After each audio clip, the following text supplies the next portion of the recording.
darkness, mother of light, earth beneath the soul in flight, songs of love and love of life, guide us to our heart. Mother of darkness, mother of light, earth beneath the soul in flight, songs of love and love of life, guide us to our heart. Mother of darkness, mother of light, earth beneath the soul in flight. Greetings, sacred sisters. I am Shannon, your High Priestess, coming to you from here in Hayward, California, guiding you into your polytheistic practices. The last video, we introduced Sophia's wisdom. Well, today we are going to dive deeper. Deeper, as in, how is she rising now to spark a matriarchal uprising? Reclaiming our power through earthly rituals and divine intuition. Let's get into it. Hello, everybody. Um, Welcome to the next part of the Sophia Rising. I want to give you guys a little background information before we get really deep into this, so that you understand where we're coming from or where we're starting at. Grabbing some of Bruja's brew.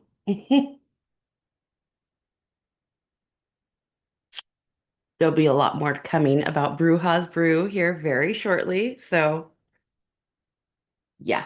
Okay. And we're starting with the Ace of Cups. Look at that. Perfect start for today, right? All right. So,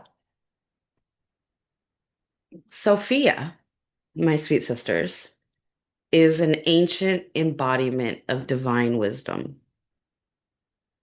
And it continues to emerge in modern times and today as a powerful force that has guided women toward reclaiming their innate authority, our matriarchy, our position, right? And it's also begun to foster a matriarchal uprising that is rooted in deep earth magic, that's rooted in intuitive spirituality.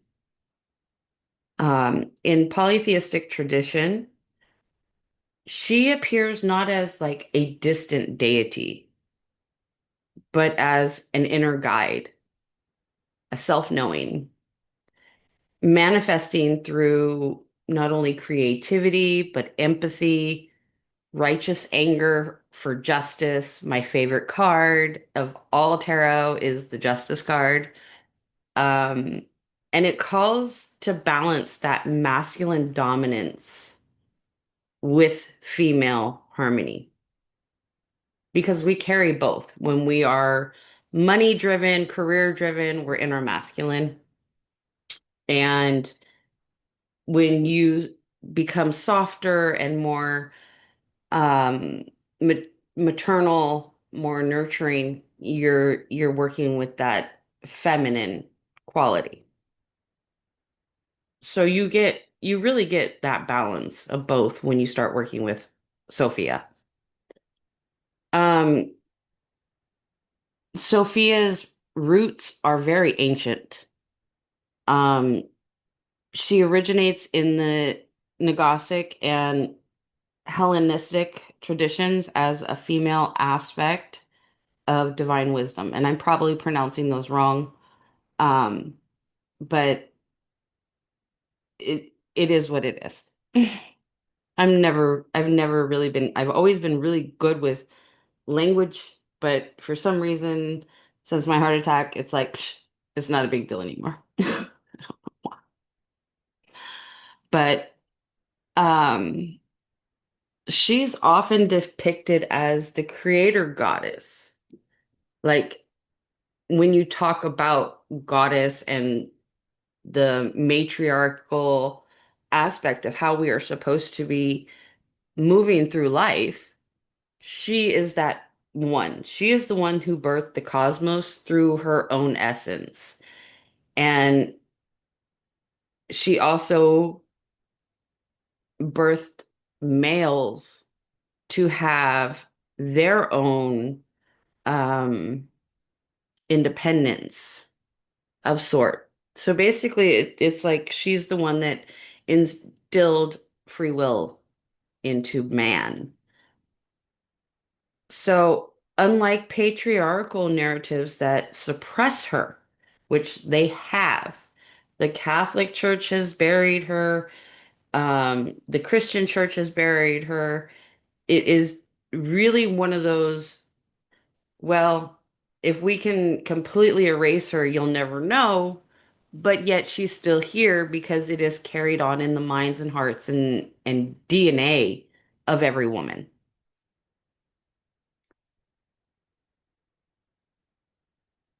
Being that I work in the polytheistic, I view her as someone to honor. She is a multifaceted goddess, nurturing like the mother, fierce like Kali, a visionary like Hecate. In She invites women to tap into their primordial brain wisdom deep inside you that gives you that all knowing empowerment, that all knowing clarity, and this earthly spiritual alignment that we're starting to go through right now with all of the planets, with all of the moon cycles that we're starting to really see in ways that we've never really seen them before. We're also starting to become more aware of herbalisms and you know, herbs to heal. And so you start to see that in your own being, and you can start to associate that with it being the DNA coding of Sophia. And there's a natural rhythm when you work with her that starts to come into your world. A more balance balanced approach to those imbalances that you're facing. One of the things that we're starting to see today is Sophia is showing up in feminist spirituality in all aspects, even in the New Age practices. And you see it in women's circles as the catalyst for that collective awareness that is also bringing the skepticism of a lot of women when it comes to the love and light community as being very superficial. Like you're up here on this one level and you're not willing to scratch and work your way down through it. And people are starting to see that. They're starting to feel it. For all of these last few, let's say decade, women have been going to these programs, these spiritual circles, these spiritual retreats, leaving completely fulfilled, but slowly getting that drained out of them because they are not being taught all of the tools that they need in order to fully move forward successfully. It's a way for them to keep you in that loop of ching ching baby, ching ching, right? Let's see what card we get with that death card. Time for that shit to die. Spirituality was never meant to be monetized. Even though today we focus on, oh, it's okay, it's something you need. I'm not going to argue with that. It is something you need, But again, when you go back to the premises of the foundations, which is something like Sophia, you see that spirituality was never meant to be monetized. That is how the patriarchy took control, is by forcing monetary value on this type of awakening and enlightenment. So one of the things is that she has been also doing is showing up and appearing in a sacred internal fire, a rage that is really causing women to become enraged against all of the equalities. I mean, we're going through it right now. They're trying to strip us of every bodily body autonomy that we have, taking our votes, trying to make us less, trying to make it so a man has control. Look at what this fucking idiot in the office is doing right now. Only wants one vote per family, and it's to be done by the male as long as he's white, neo-Christian. And you had KKK Caroline, because she's a fucking Klansman. I don't give a shit what anybody says.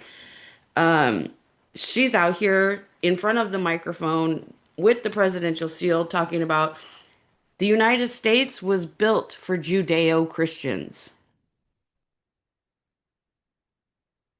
What the fuck? No, that is not true. That is not true. That is in their twisted little shithead minds that these overly obsessive and underly knowledgeable Christians that are following a book that was written by man, edited by men, and women erased from so that she can get a higher position over other women. That's all it is. If they can get their husbands to control the world, they can control other women. No. So that is where you start to see that sacred rage of inequality starting to boil and fester. And then we're starting to have the intuitive downloads that are coming through on what is sacred rituals, what are cultural shifts that is like Sophia's own perfect way of correction, like almost like a correction tape, a realignment, restoring feminine intuition to heal societal wounds. And it promotes harmonic unity when women take the lead. Um, one of the things that you can take away from this is that there are a lot of recent artistic depictions that are capturing Sophia's radiant presence in our lives, invoking warm, home-like energy that she's bringing in to invoke her, much like a supportive mother would do when she sees her children moving forward. Um, not overly bearing demands of how this is supposed to go, but a more maternal, nurturing guardrails, right? So as they're going down, yes, they're going to bounce back and forth, but she's still letting them take that path themselves.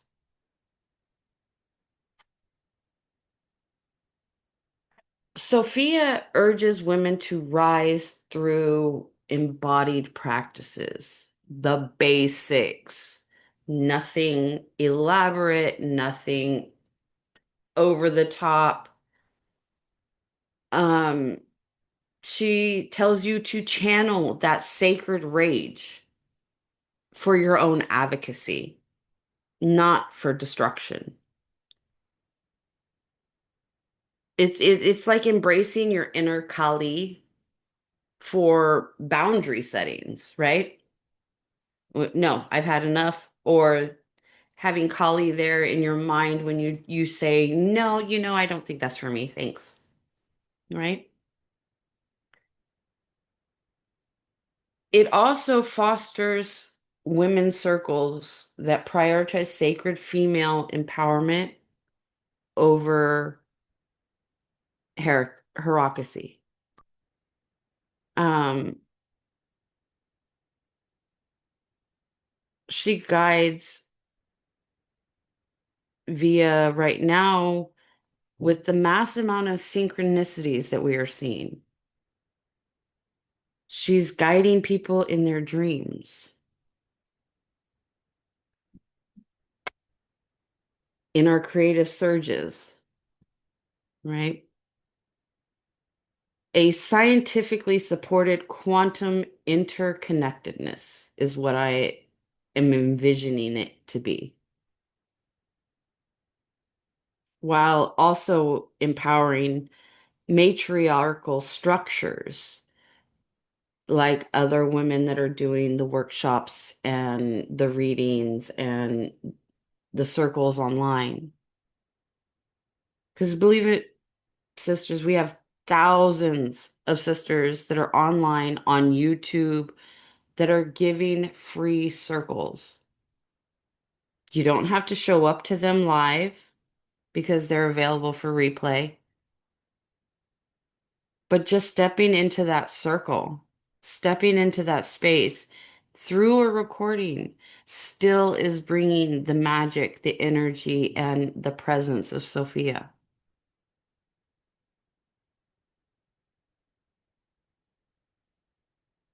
This uprising isn't anti-masculine, but balanced reclamation, scientifically mirrored in the rising of the female leadership matrix and honoring hormonal cycles that are starting to now completely sync up with lunar cycles, lunar phases, and it's causing our collective to get stronger. You can feel the strength, the unbridled strength of you cannot burn this down again. You cannot bury this down again. So, again, Five of Wands in reverse, right? The world feels upside down, but they're still holding on to those wands with all their might. Let's see what the book says, because this is the Crow Tarot, and it does go quite along with the normal tarot decks, the Rider and whatnot, but this one always has a little special note when it's in reversed.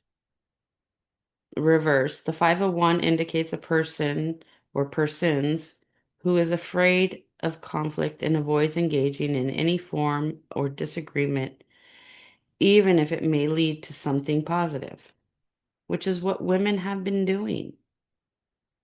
That's submissive. It's submissive. So let's just switch a little bit. I want to talk about my experience so that maybe you can see how she's coming in your life. Um, for me, as I was building Muse Goddess, amid building all of my candles and trying to get all that set up, Sophia had appeared to me in a very, very vivid dream. And it was almost as if she was guiding me on how to open this doorway and when to open this doorway so that it doesn't get buried again.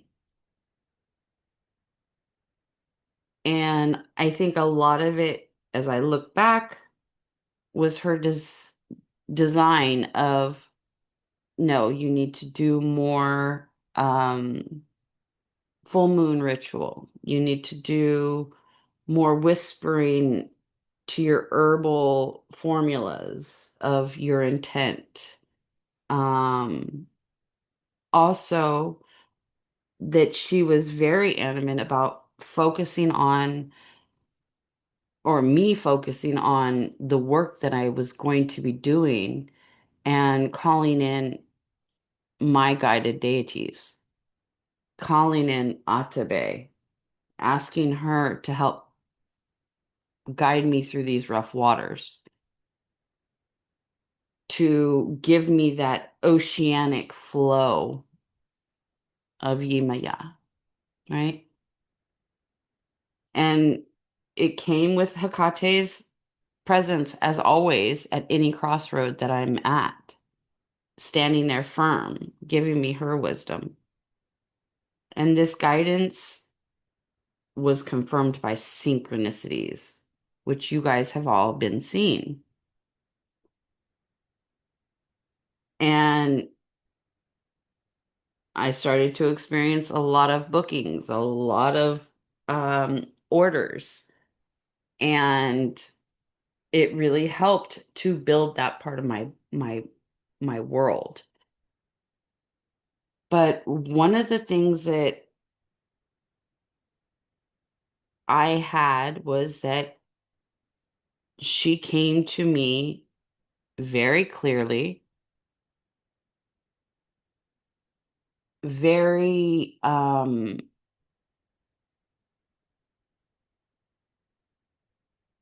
don't want to say it was like, okay, so a lot of the women that I work with know that I do astro travel while I sleep in very deep REM sleep realm, because I go into different realms. It's like I wake up and I'm completely as tired as I was when I went to sleep. I never get sleep. They're just always constantly on me. But anyways, um, when she was in my dream state, it was the most comforting white light of sort. Um, a very pure, see, I absolutely love the white dresses from like Thailand. Really pretty, very delicate, um, airy. Sometimes even I love it when it's um can't think of the word. Lacy. There we go. When it's very lacy. I love those type of dresses. And that is almost as if what she had appeared to me in was in this beautiful flow, white. I can't even say it was like chiffon because it was just lighter than that. And when she came down, it was after I had had a really deep Medusa meditation that I was working with on some deep inner, um, my own inner shadows that I had really just tried to avoid. And so it was right during that, right? In that period of time, because we're always constantly trying to explore and make sure our shadow side is balanced. And that is something that they don't teach in these circles or retreats as to how you have to constantly stay in this rotation so that you can stay balanced. And she came to me and she told me the things that she saw that I was doing that were maybe subconsciously I knew, but it was damaging to me and my spiritual growth. And so she would come, when she came in, she was like, well, this is what it is. And she it's just so stand backish when I say this. She literally told me that I would have to make a choice soon to follow the white light or the blue light. And she was strongly, strongly telling me that I should follow the blue light, to stay with the blue light, trust the blue light. And as she kind of just like almost, I want to say angelically went out of my view, is when she really said it strongly. Don't forget, follow the blue light. And something inside me, because it was during that time when I was working with Medusa that I had had somebody tell me, when you have deities come in like that and you don't know who they are, ask them their name. Ask them to please clarify who they are. And as she was like almost out of my arm's range, I asked her, one last thing, what is your name? And it was as she was leaving, and it was almost as if she was so far away, and everything kind of started to swirl. She said, Ayana. Ayana. I don't follow Ayana. So I researched Ayana and I found the Celtic Ayana and realized, oh, okay, that's unusual, because usually deities that come to me are very oppressed in sense.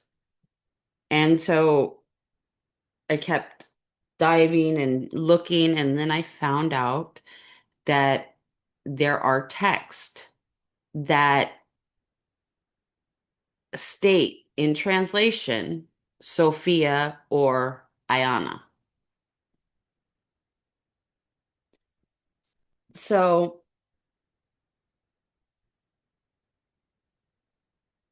flash forward a few weeks later, um, I had the sign from the crows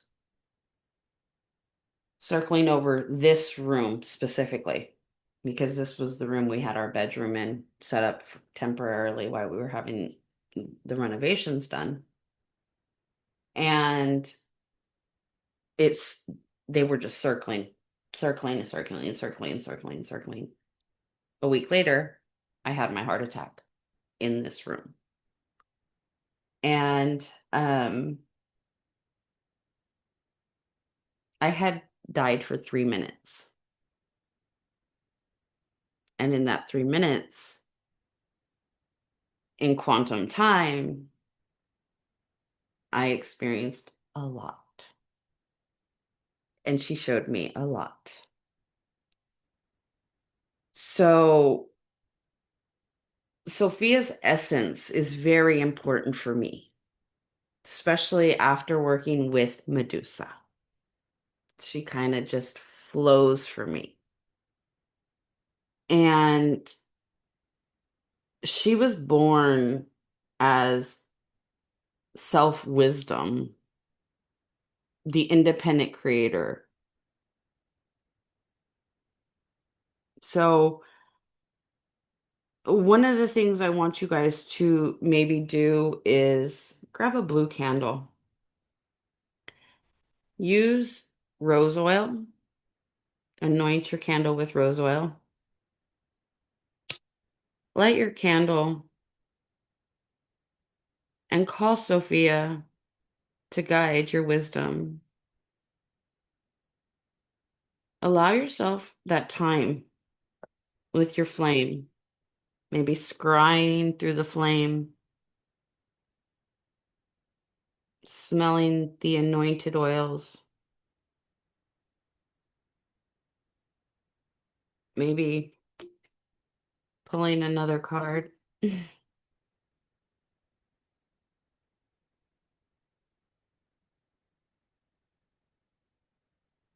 Can't get any better than the Eight of Cups, ladies. You got the moon sitting there. So, Ace of Cups, Death card, Five of Wands in reverse, Eight of Cups. Let's pull one last one. Let's see what she's got for us.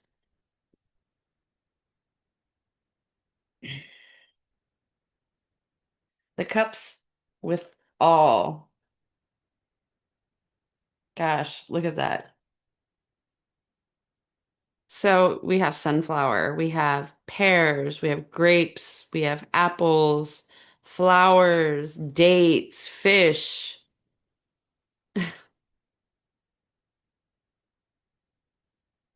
You have the Nine of Cups.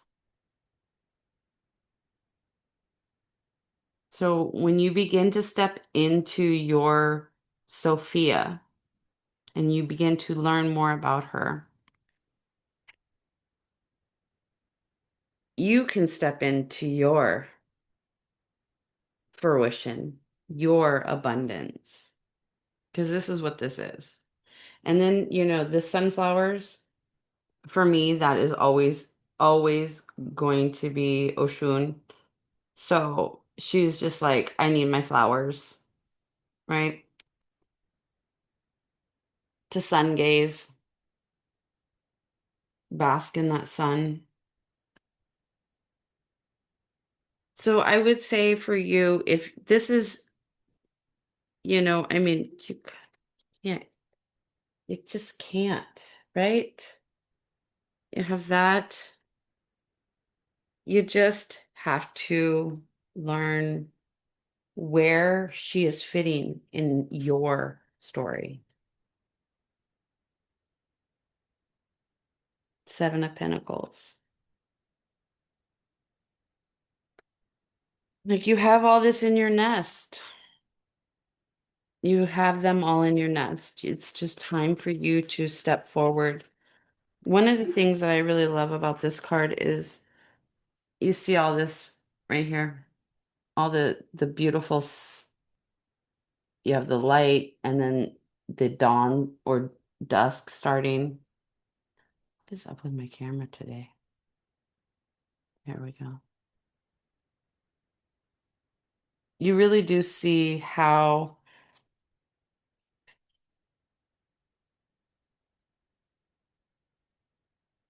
there's that shift in balance. It is a card of awesome balance, but it shows that you took on a difficult task. And it's time for you to see the fruits of your labor. So working with Sophia is really about asking yourself what you think about the long-term investment would be of your own spirituality. What would Sophia unlock for you? Because her story is one of extreme resistance and resilience. She's been buried and burned and hidden away for every single one of these major shifts in spirituality and patriarchy. So, Sophia calls us to rise. And I would love for you guys to be able to experience what that kind of rise is in a very special upcoming red tent circle I'm going to do online. The Eventbrite will be up soon. We're working on that right now. For you to grab tickets so that, because I do want to keep it limited, because when you do this type of work in a red tent, um, you really have to keep it. contained. Um, if you want to start really working with this energy of Sophia, again, rose oils are the best, right? Come on. You can get these at any of your local botanicas. And a little goes a long way. I've had this for quite a few years. It doesn't disintegrate. It stays good. It's good. Um, you can use mugwort to help you get a little bit thicker or a thicker into deeper your dreams. Um, but again, the rose oil will help really just open up that heart space for you to really take into your path what you need with love for yourself, with untainted, just pure, beautiful self-awareness, because that's what we need. We don't need the love and light. We need to be self-aware. We need to be self-resilient. We need to be self-empowering. Okay. Sophia calls us to rise. So if you would like to try to begin, not try to, let me scratch that, reverse it. If you want to begin to rise up with Sophia, please join my next Women's Circle. It's going to be the weekend before Mother's Day, the Friday or Saturday. We have it down. I believe it's, let me double check.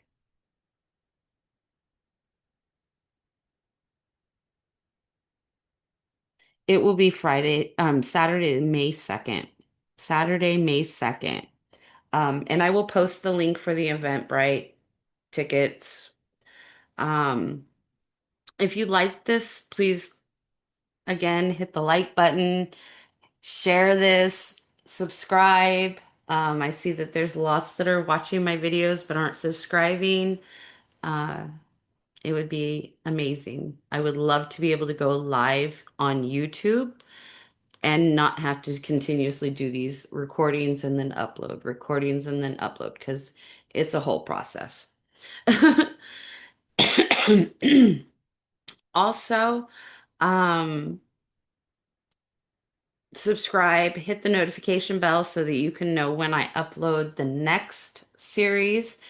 So, with that, I say thank you, sisters, and may your day be filled with the grace that is Sophia.